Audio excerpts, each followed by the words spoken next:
Welcome to CWC Art and Soul with Catherine. Welcome. This is a fun painting to explore. I hope you'll think it is too. I'm grateful you joined me.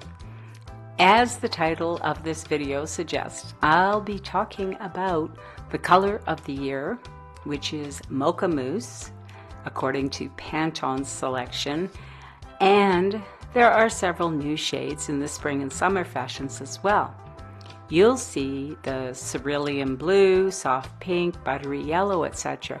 in my spring and summer releases, which are coming soon. Tonight, I wanted to explore the color of the year for 2025. I don't know if it's synchronicity or a happy accident, but I think it's perfect. Brown, in all its various hues, is the color of the earth. The deeper you go, the darker it gets. When we seek to ground ourselves, we often visualize planting our feet solidly on Mother Earth and creating deep roots into her fertile and healing energies. From a metaphysical point of view, we are experiencing profound changes on the earth, which can feel traumatic to many people. As a person who has experienced a fair amount of trauma in my own life, I'd like to share with you that grounding can be the most important thing we do when faced with earth-shaking events. Now, whether the physical earth is shaking or it just seems so in our personal experience, the same practice of grounding makes sense. Many people on the planet right now have experienced trauma in their lives. Whether it was the unexpected loss of a loved one, living in a war zone, or extreme weather events that dramatically affected their way of life, personal assault, and so on. Once we have a traumatic event, we often develop triggers as a safety mechanism. Those triggers help warn us of danger so we don't repeat something that happened before. It's our ego's way of protecting us. But they can also create that fear response, sometimes an overreaction, and stop us from living our best lives. Fight, flight, freeze, or fawn as a survival tool. Triggers can be anything. They are so personal. For some, it could be a smell or hearing certain words. For others, it could be a feeling that they've had before under stressful circumstances. And for many people, too many people, we have complex trauma, where trauma that's repeated and repeated and repeated, and so our reactions get more intense.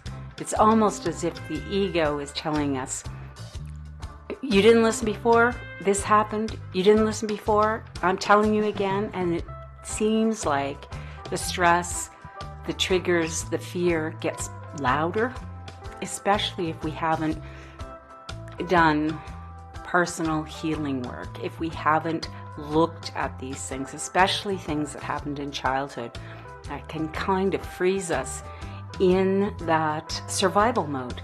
It's really hard. Thriving is not the same as survival. Just getting by is not the same as thriving. And unfortunately, we have a lot of people in that survival mode. And some of these people are at the top of the food chain, but they're still in that survival mode. You can see it acting out in very juvenile ways, like they haven't matured. They've got stuck in their trauma. And I'll be honest, that happened to me. I got stuck in it. It makes sense that many people might react to the changes we're seeing on the planet, the physical changes, the political changes, societal changes, and many people will be reacting at some fear-based level. So it's important to find ways to ground and get anchored so that we can navigate with more ease, and also have some understanding, some compassion for the fact that other people may be acting out in ways that we don't understand. They may be people who have been victims of something very traumatic that they didn't deal with. So it does us well to look at those things in our lives and consider, am I reacting or responding? One of my reactions to trauma for most of my life was to leave my body, to hold my breath. I didn't even notice when I was holding my breath a lot of times. It was only when I sort of gasped that I recognized, oh, I've been holding my breath for a long time here. To try to protect myself for whatever the danger was I was responding to, reacting to. And what I realized, I share this with you. I shared it a lot in my memoir. I explain different things, different experiences I had. My memoir is called Permission to Breathe. If you wish to explore that, it is available on my website as a PDF download to purchase. I'll put the link in the description. It's on my website in the store. But really what I want to say is when we hold our breath or leave our body, we disconnect from physicality. And that makes it very difficult to make wise decisions because we're reacting instead of responding. Until I healed those events of my childhood and beyond, I wasn't functioning to my best potential. I share that with you for information purposes in the context of this year and the big changes. I'm not recommending any medical advice here.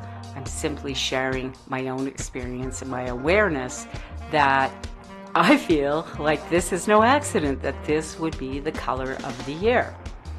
2025 is a year of big change. It makes sense to me also that it is Mocha Mousse. It's the perfect color to update your wardrobe and home decor. It's a neutral color and very grounding like chocolate can be. I love pairing chocolate shades with pink, blue, and creams, and you'll see that in my fashions too. When I think of traditional fashion, brown and black shoes make a lot of sense. Our feet are our foundation. Our bodies do respond to what we wear and what we tell it. Clothing and home decor are tools to create an environment of safety, security, and tell the world who we are. Our environment really does influence us. If you look at feng shui, how they say all kinds of different modalities that will tell you how, you look at an item of clothing that you want to put on your body and it doesn't feel right. Maybe it doesn't feel right that day. Maybe it never is going to feel right. Maybe it's just not your color. You're not getting a vibe that feels confident and the way you want to feel. Tonight's painting honors the journey we are on together as one, and I hope it offers you some enjoyment and sense of being grounded in your own power. Once I learned to ground myself and be in my body, I could reclaim my power, the power that I had given away to fear.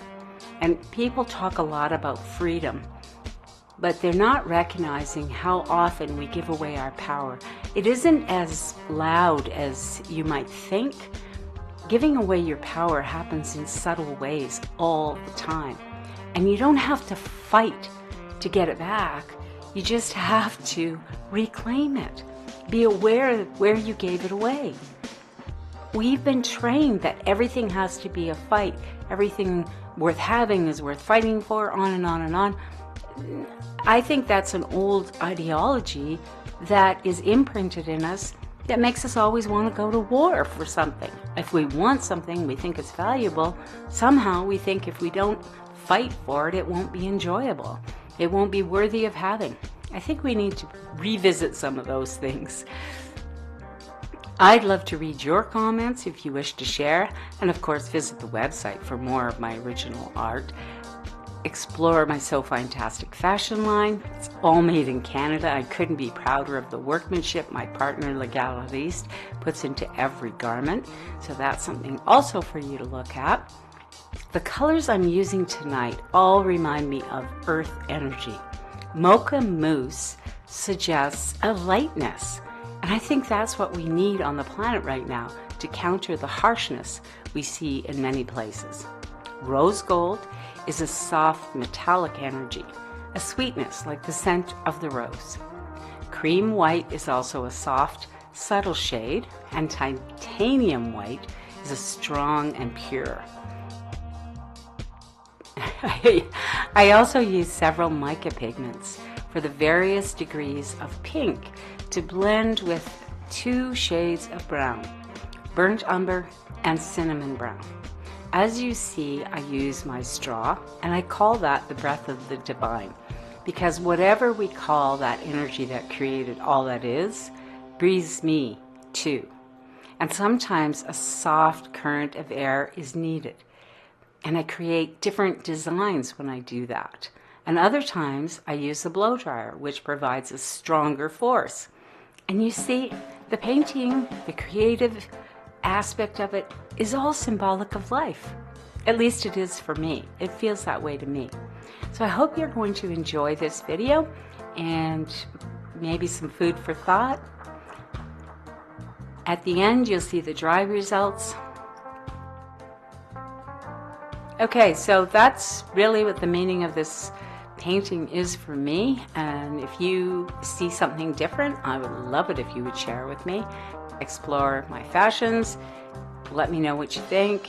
Share, subscribe, like. Yeah, I really appreciate you being here. I really appreciate your help sharing the information I'm sharing.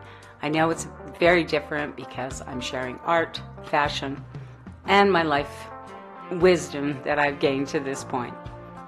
Thanks so much.